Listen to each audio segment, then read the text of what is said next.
Pendant ce temps-là, Poroshenko, lui, continue de demander de l'argent à l'Angleterre. Donc, il s'est rendu à Londres. Il a essayé d'attirer les investisseurs anglais en Ukraine. Bon, comment lui expliquer qu'il n'y a personne qui a envie d'investir dans le pays le plus corrompu au monde? Ah bah, des illusions, encore une fois. Hein. C'est des illusions. Hein. Et surtout qu'avec la bande de fous échappés de l'asile qui servent de ministre en Ukraine, le pays n'est pas prêt de se relever et de donner envie d'investir dedans. Puisque le soi-disant ministre de l'énergie et du charbon n'a rien trouvé de plus intelligent à proposer que d'interdire à l'Ukraine d'importer du charbon russe. Ah, ils sont très forts dans la connerie. Ouais, alors que je rappelle que c'est le charbon qui sert actuellement de substitut pour celui que l'Ukraine ne reçoit plus du Donbass, hein, et pas dans les mêmes quantités. Et qu'avec 4 centrales thermiques sur 5 fermées faute de charbon, l'Ukraine tire de plus en plus sur ses centrales nucléaires, alors que le combustible fourni par Westinghouse pose toujours des problèmes de compatibilité, comme je l'avais dit. Oui. Et contrairement à ce que beaucoup de trolls pro-OTAN peuvent raconter dans les commentaires à droite et à gauche, il y a toujours des problèmes.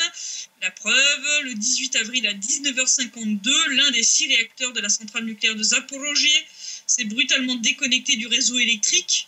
Une coupure due à un système automatique de sécurité. Donc la petite question, c'est si ces déconnexions se multiplient, parce que bon, à force d'utiliser le combustible de merde pas adapté, faut pas se leurrer, ça va se multiplier. Bah oui.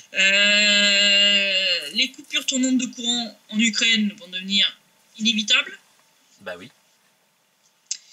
Et la question majeure, c'était jusqu'à quand les mécanismes de sécurité vont fonctionner. Oui. Parce que là, c'est 6 réacteurs. Hein. C'est 6 réacteurs. Hein. Il faut bien se rendre compte de ça. Hein. Ouais. Là, si on fait un Tchernobyl dedans, là, on est bon. Hein. Là, ah bah c'est cuit. Hein. Tchernobyl, c'était 4 réacteurs. Hein. Là, il y en a 6. Ouais. Hein. Donc, il y en a 6. Donc là, il faut quand même que l'Europe se réveille et arrête de continuer à soutenir ce gouvernement. Parce que là, vraiment, on va au-devant d'une catastrophe nucléaire majeure. Et là, l'Europe en sera quand même co-responsable. Hein. Absolument. Et, la preuve, on avait parlé brièvement de cette interview de la BBC de Turchinov, hein. Donc, je rappelle, ex-président par intérim de l'Ukraine après que Yanukovych ait été déposé. On avait parlé de la partie où il parlait de reconquérir militairement le Donbass. Il n'a pas été déposé, il a été chassé, plus exactement. Il a été chassé, voilà. Donc on avait parlé de cette partie où il fantasmait sur le fait de reconquérir militairement le Donbass et de ne pas franchir la frontière russe par accident. Oui. Mais bon, ça ne se limitait pas à ça, parce que c'était une interview quand même énorme, hein, de 7 pages. Donc j'ai choisi quelques morceaux sur le déclenchement de la guerre dans le Donbass, qui en disent très très long quand même sur la morale et les valeurs de l'Ukraine post-révolution de la dignité. Et qui indice très long sur ce soi-disant ex-président ukrainien. Donc je le cite, dans les régions orientales sont venus plein de garçons et d'hommes dans des bus des associations cosaques et des organisations sportives qui étaient en fait des agents des autorités russes. FSB partout. Ils ont pris des points frontières, ouvert un passage incontrôlable pour tout le monde. J'ai donné aux gardes l'ordre de tirer et de défendre la frontière et ils ont répondu qu'ils ne pouvaient pas tirer sur des civils. Donc on voit bien que les soldats sur place ont bien vu que ces soi-disant agents de Poutine, c'était des simples civils. Ils ont refusé d'appliquer un ordre inhumain, ce qui montre bien ce que j'ai toujours dit, à savoir qu'au départ, l'armée ukrainienne n'était pas du tout chaude pour aller tuer ses concitoyens. Ah bah c'est clair, oui. Tu m'étonnes. Voilà. Bon, après, il poursuit sur le fait que le 6 avril, ces civils, il met entre guillemets, ont pris les bâtiments administratifs à Kharkov, Donetsk et le SBU à Lugansk. Pour avoir filmé et interviewé un de ces civils, à savoir Katia, ma collègue de Newsfront, je peux confirmer que ceux qui ont pris les bâtiments étaient tous sauf des militaires russes ou des agents du FSB ou ce qu'on veut. C'était bien des civils du Donbass. Donc faut arrêter la coque, monsieur Turchinov. Ensuite, il poursuit. À Kharkov, nous avons pu reprendre l'administration par les armes. À Donetsk et Lugansk, on m'a répondu que c'était impossible, qu'il y aurait des victimes parmi la population locale, que l'on devrait mener des négociations. J'ai insisté pour qu'il y ait un assaut, mais il ne s'est pas produit. Donc c'est intéressant à plus d'un titre, parce qu'on voit que déjà que les soldats sur place étaient moins cons que leur président. Ouais. C'est-à-dire qu'ils proposaient de faire ce que tout gouvernement civilisé fait dans ce genre de situation, c'est-à-dire de négocier. Et que malgré les infos persistante qu'il s'agit de civils, cette espèce d'immonde criminel, cet immonde connard, a insisté pour mener un assaut, c'est-à-dire pour tirer sur des civils, donc provoquer un bain de sang comme ce qu'on a eu à Odessa le 2 mai, en 2014. Donc, je rappelle un crime contre l'humanité. Bah, c'est un néo-nazi, hein, Oui. de la filière de Bandera, hein, donc si tu veux, faut pas s'étonner. Hein. D'ailleurs, cette réticence de l'armée, le fait que c'était bien des civils qui se sont révoltés, est confirmé en fait un peu plus loin dans l'interview. Donc il n'a pas peur des contradictions, hein, le mec. Hein, il est plus à ça près, de toute façon il s'en fout. Lorsque j'ai commencé l'opération antiterroriste, le problème principal était d'amener les soldats ukrainiens à se battre. Les forces armées avaient peur de tirer. À Kramatorsk, on a eu une situation où la foule de civils a capturé à main nue plusieurs véhicules de transport de troupes blindées de la brigade aéroportée. C'était un choc. Personne n'était prêt à combattre. Il devait franchir une barrière psychologique. Donc, en clair, lui, ce qu'il voulait, c'est faire de ses soldats des monstres, hein, des gens capables de... Enfin, c'est même pas des gens, c'est des salopards capables de tirer sur des civils désarmés. Hein. Donc, on dit long quand même sur les valeurs et la morale de cet ex-président par intérim de l'Ukraine. Hein, des valeurs et une morale qu'il entendait imprimer à l'armée et au pays. Alors, pour franchir cette barrière psychologique, je te donne en 1000. Bien entendu, c'est dire, il n'a pas eu d'autre choix que de faire appel à quoi? Les fameux bataillons nazis, qui, eux, n'auraient eu... qui n'ont eu aucun état d'âme à tirer sur des civils désarmés. Donc, je le cite, dans cette situation, je n'ai eu d'autre choix que de me tourner vers les patriotes en appelant à former des bataillons de volontaires. Ils n'avaient pas de telle barrière, je ne peux pas, ils prenaient la mitrailleuse et ils allaient se battre. Est-ce qu'il y a moyen de dire ça de manière plus claire? Non, je pense pas. Hein. Non, mais il y a toujours des gens qui vont te raconter que non, c'est des patriotes, etc. Enfin, c'est pour noyer le poisson, mais bon, voilà quoi. Nazis. Alors à ce stade de l'interview, là, le gars de la BBC essaie quand même plus ou moins de sauver sa réputation de journaliste, hein, parce que bon, tout le reste de l'interview, comment dire, il glisse des petits commentaires sur la version de la Russie sur tel ou tel point pour essayer de sauver sa tête. Ouais. Mais là, ça devient tellement gros que là, quand même, il finit quand même par poser la question qui fâche concernant le contrôle de la diffusion de ces armes aux bataillons spéciaux, hein, parce qu'il y a eu quand même la condamnation du bataillon Tornado entre-temps, donc le journaliste de la BBC essayait quand même de dire, bon, essaye quand même de sauver un peu ta réputation, quand même. Et alors la réponse de Turchinov vaut son pesant d'or. Je le cite in extenso. Je me souviens d'une réunion sur le front avec les volontaires où un homme couvert de tatouages m'a dit « Chef, il y aura ou pas une amnistie? Nous avons des gars ici que ça intéresserait. » Je demandais pourquoi, les gars. Eh bien, il y a meurtre, vol. Oui, il y en avait, mais c'était rare, des cas individuels. Je me souviens quand j'ai ouvert les dépôts d'armes pour les donner à ces bataillons, les officiers refusaient de le faire. On me demandait, Alexandre Vladimirovitch, qui sera responsable? J'ai répondu, j'en répondrai, et j'ai personnellement signé les ordres de sortie des armes. Effectivement, nous n'avons vérifié personne, n'importe qui, j'insiste, n'importe qui, poursuivi ou condamné, qui a déclaré qu'il était prêt à défendre le pays, j'ai signé, il a obtenu une arme et il est allé à l'Est. Ouais, mais il vient d'avouer ce pourquoi il sera condamné certainement pour très longtemps quand il sera jugé, c'est tout. Voilà, hein, donc ça explique le genre de tarés qui ont été envoyés sur le front du Donbass par les autorités ukrainiennes illégitimes issues du Maïdan, hein, des nazis et des criminels pour qui tirer sur des civils innocents, ça posait pas de problème de conscience. Hein, donc je rappelle que ce qu'il a fait, ça s'appelle crime de guerre et crime contre l'humanité. Hein, c'est ça. Juste comme ça. Hein, il a lui-même revendiqué la responsabilité de ses crimes, puisqu'il dit je prends la responsabilité. Donc cette interview, je l'ai sauvegardée. Et je pense qu'il sera bon de la montrer à ce monsieur le jour où il se retrouvera sur le banc des accusés du tribunal dans le Donbass Arena. Parce que c'est juste grandiose. Alors le plus dingue, c'est que cette interview a été diffusée en russe sur le site de la BBC. C'est marrant, ils en ont pas fait une version anglaise. Mais bon, bien pourquoi Petit peu gêné aux entournures par la réponse de la BBC. Peut-être qu'il faudrait faire ce travail à leur place, et puis comme ça... Fortrous l'a fait. Fortrous a fait la traduction après que moi j'avais traduit en français un certain nombre de ces petits morceaux choisis, et plus d'autres que j'ai mis dans un article. On mettra le lien dans la description. Ouais. C'est édifiant. c'est édifiant. Déjà, rien que ces morceaux-là sont juste... Le reste, c'est du délire de propagande sur l'invasion russe, gna gna gna, enfin, les délires habituels pour justifier leurs conneries. Mais ces morceaux-là sont vraiment les plus révélateurs, de montrer que ce sont bien des civils, au départ, qui se sont soulevés dans le Donbass. Les soldats qui étaient ici sur place se sont bien rendus compte, ils ont refusé d'appliquer un ordre illégitime. Donc, je leur dis bravo, parce qu'il fallait du courage pour faire ça.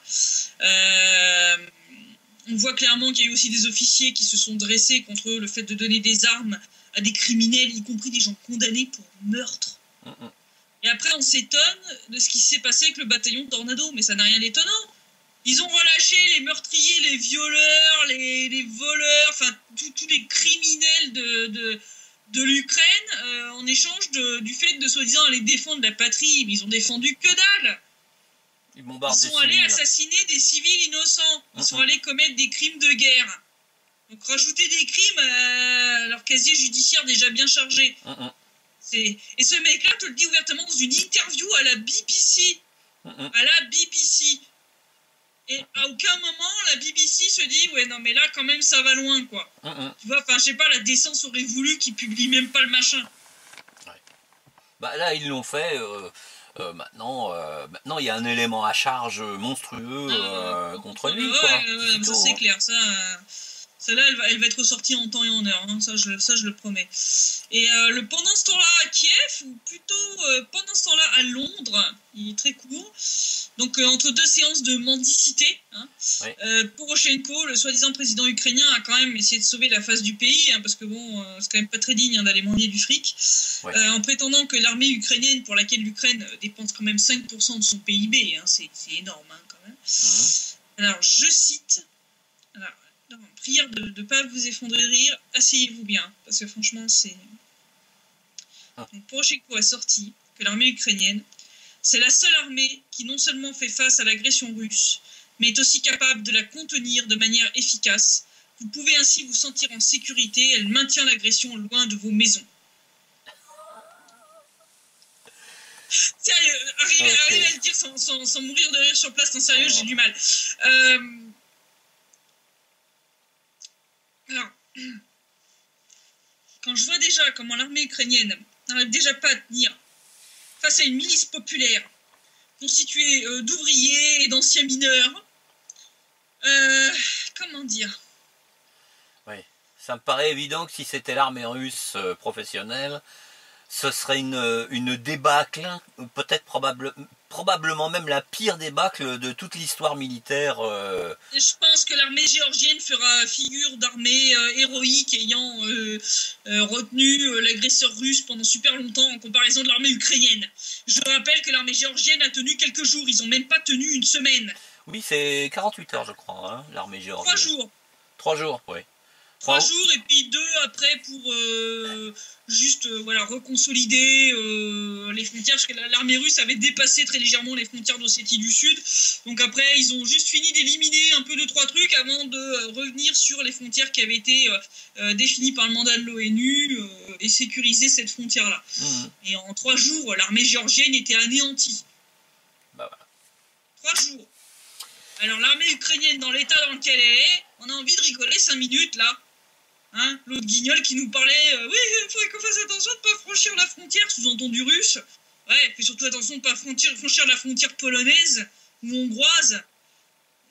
Franchement, c'est comme ça que ça va se finir, vos conneries. Enfin, je veux dire, non mais l'agression russe, non mais sérieusement, l'autre qui est là en train d'ériger l'armée ukrainienne en défenseur de l'Europe contre le méchant ours russe.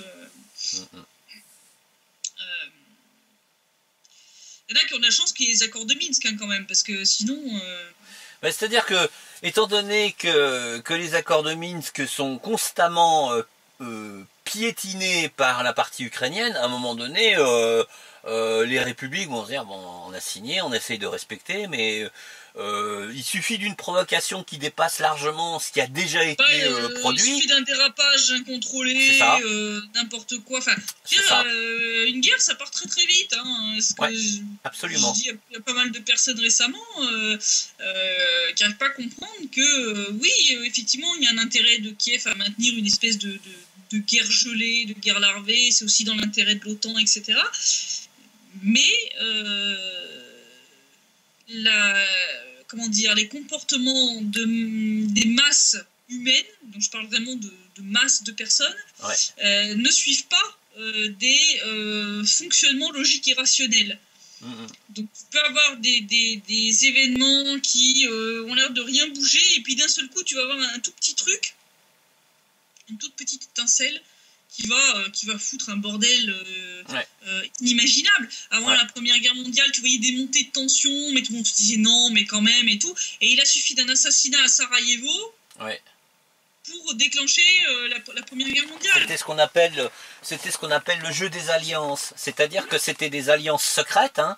C'est-à-dire que les analystes voyaient la situation entre les pays, mais ils ne se doutaient pas qu'il existait des alliances secrètes entre certains pays, et que précisément l'assassinat de l'archiduc allait avoir des conséquences beaucoup plus larges que ce qu'on pouvait parce qu'il y avait ces alliances secrètes.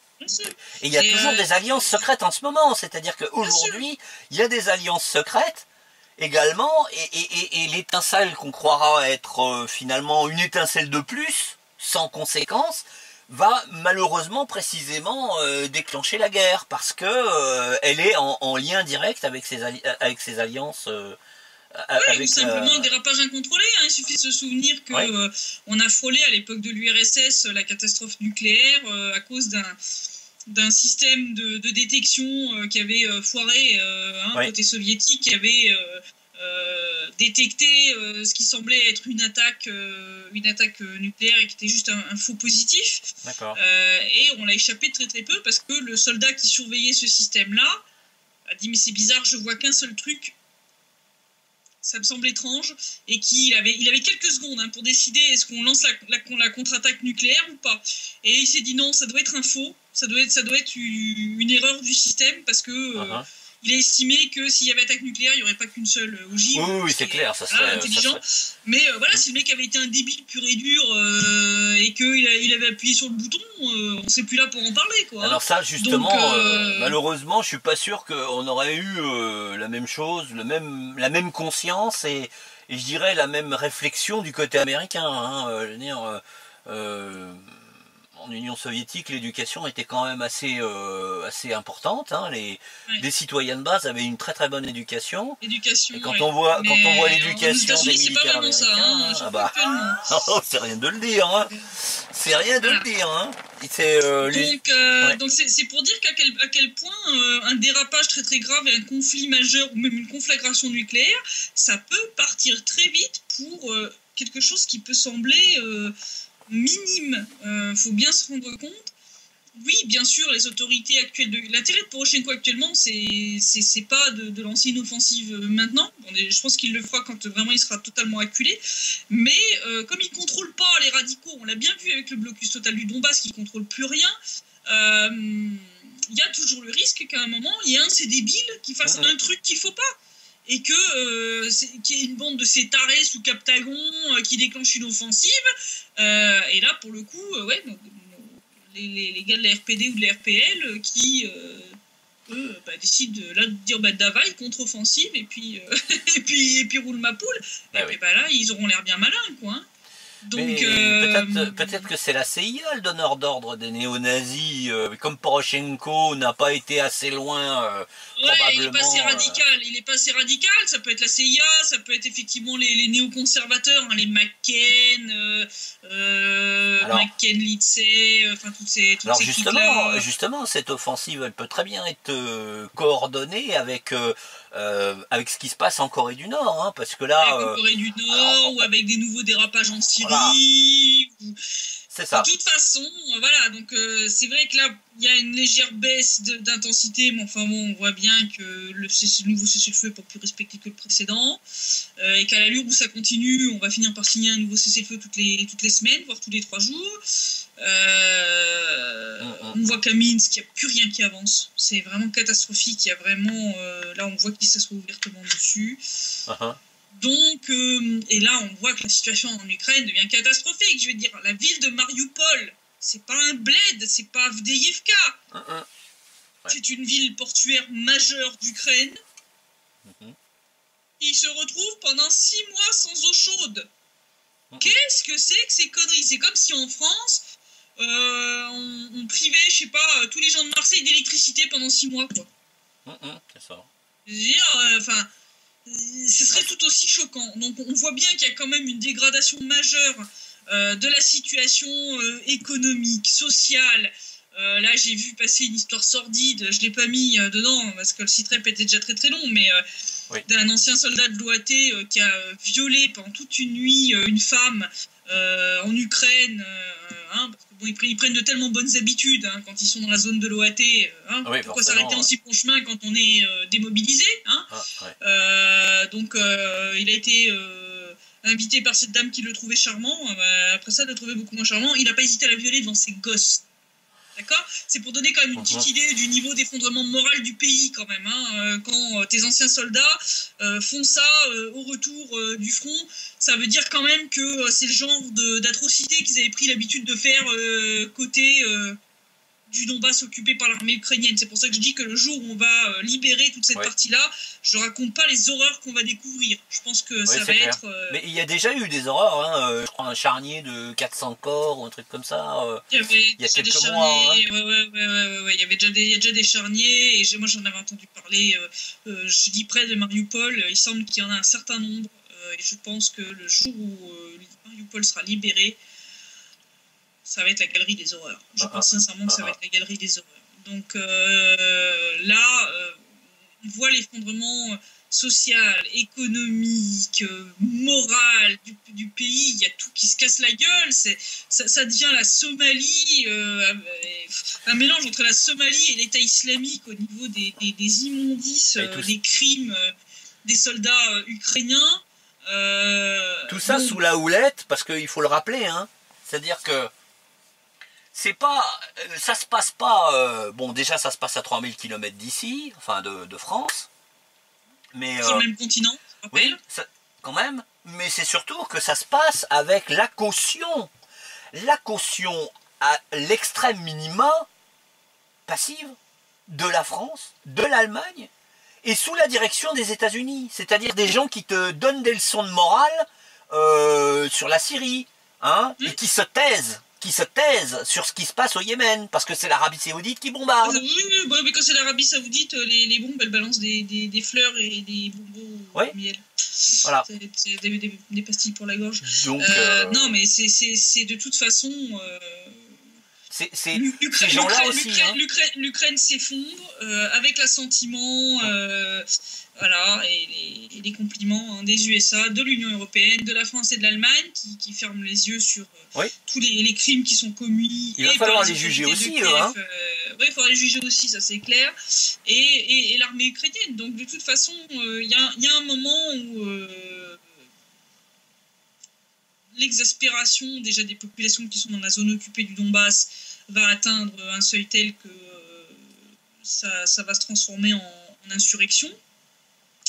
Et armé, à mon avis même. Et armé, et puis surtout, même le reste de l'Ukraine. Je veux dire, là, on voit que c'est en train de se néo-féodaliser, et tu te retrouves avec des villes majeures comme Mariupol qui vont se retrouver privées d'eau chaude pendant 6 mois. Kiev, pour l'Eurovision, il y a des risques que le métro se retrouve coupé, parce que je rappelle que Kiev, la ville de Kiev, a une dette monstrueuse d'électricité.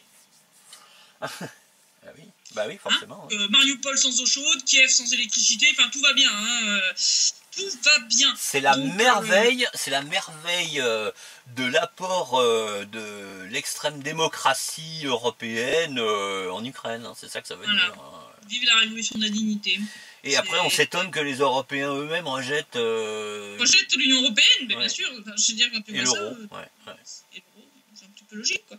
Donc voilà, on va voir, là, il y a des craintes pour donc demain et après-demain, qui ont été exprimées par les autorités de la RPD. À cause justement de la concentration des armes, des dates, etc.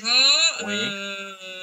Les dates sont précises, ça veut dire qu'il y a quelque chose de précis qui est prévu demain. Il y a des unités et des soldats, justement, tous ces instructeurs étrangers, etc., dont l'arrivée était effectivement anticipée pour ces dates-là. D'accord. Donc on craint des grosses provocations de la part de ces instructeurs canado, lettons, tout ce que tu veux. Ce qui est curieux, c'est que des choses comme ça, assez similaires, se passent en Jordanie avec les Américains qui menacent donc la frontière sud de la Syrie. Et puis, évidemment, l'arrivée finale et finalement l'arrivée du groupe aéronaval de l'USS Carl Vinson, qui apparemment serait accompagné de 2 autres groupes aéronavals qui représentent la presque totalité des forces aéronavales américaines disponibles tout de suite. Sur l'ensemble du globe, hein. Sur l'ensemble du globe, hein. Quand je dis qu'ils cherchent la merde, ouais. Voilà. Hein, bon. Donc on peut craindre. craindre. La chercher à tout prix, à un moment ils vont finir par la trouver. Hein. La question c'est où. C'est ça. Donc là c'est Amstramgram, piqué collégramme. Donc on a le choix entre Syrie, Corée du Nord ou Donbass. Ou les trois à la fois. Ou les trois à la fois pour créer ce qu'on appelle plusieurs fronts secondaires. Hein, c'est la technique qui avait été utilisée par les Alliés pendant la Seconde Guerre mondiale contre l'Allemagne nazie, pour diviser ses forces. Hein, l'attaquer sur plusieurs fronts à la fois, et en même temps. Ils ont toujours pas compris que la Russie, c'est comme le Donbass. Si vous les attaquez, c'est pas seulement l'armée que vous allez avoir sur votre passage, c'est toute la population. Oui. Je conseille à certains de revisiter l'histoire de la campagne de Russie de Napoléon. Exactement, ouais. Je pense que ça sera très instructif pour eux. Ouais, ils sont capables de faire des grands sacrifices, comme brûler Moscou pour chasser Napoléon, ouais, absolument. Et pratiquer la technique de la terre brûlée, hein, ce qu'ils ont fait, et quand Napoléon est avancé, oui. Et pendant l'avancée des troupes hitlériennes, hein, ils ont aussi pratiqué la technique de la terre brûlée, en délocalisant même leurs industries. Ils prenaient les usines, les machines, et puis hop, ils les exportaient en Sibérie pour pouvoir continuer à travailler. Donc ils sont prêts à sacrifier beaucoup, et ça, les Occidentaux le comprennent pas. Mais donc ça va finir par déraper en mode connerie. Ça, je le sens gros comme une maison. Soit ces instructeurs étrangers, soit les radicaux qui vont partir dans une nouvelle connerie, comme avec le blocus du Donbass, et qui risquent de provoquer un joli désastre. Ça, c'est... oui. Que de bonnes nouvelles. J'espère seulement à la semaine prochaine. Et puis... Voilà, je rappelle aux gens, si vous aimez le boulot, mettez un petit pouce bleu sous la vidéo, partagez. Ah oui, parce que évidemment, depuis un certain nombre de temps, tes SIP-TREP, celui qu'on est en train d'enregistrer, ça sera certainement touché de la même manière. Il y a des gens qui s'amusent à mettre des dislikes en nombre conséquent. Alors, on pense que c'est les néo-nazis qui ont repéré le SITREP. Ça peut être aussi d'autres individus d'une stupidité abyssale qui font mine de défendre les intérêts des républiques du Donbass et qui en fait ils nuisent d'une manière flagrante. Bon, après, chacun a sa conscience. Mais donc voilà, si vous aimez le boulot, faites-le savoir, mettez un petit pouce bleu, partagez, voilà, n'hésitez pas à mettre un petit commentaire, voilà, montrez que ce qu'on fait vous plaît ou pas, voilà, mais... on va continuer de le faire de toute façon. On continue de le faire de toute façon, donc voilà. ça changera pas. S'il y a des gens qui ont besoin d'informations, ils ont besoin de savoir ce qui se passe sur place, ils ne font plus confiance aux médias mainstream. Et on est malheureusement obligé de les remplacer pour faire passer de l'information authentique du terrain. Donc voilà, c'est la condition absolue sine qua non pour que la vérité soit enfin sue, connue et diffusée. Ouais. Donc je te dis à la semaine prochaine, Tom. Merci Christelle. De rien. Merci pour ton travail. À bientôt. Au revoir.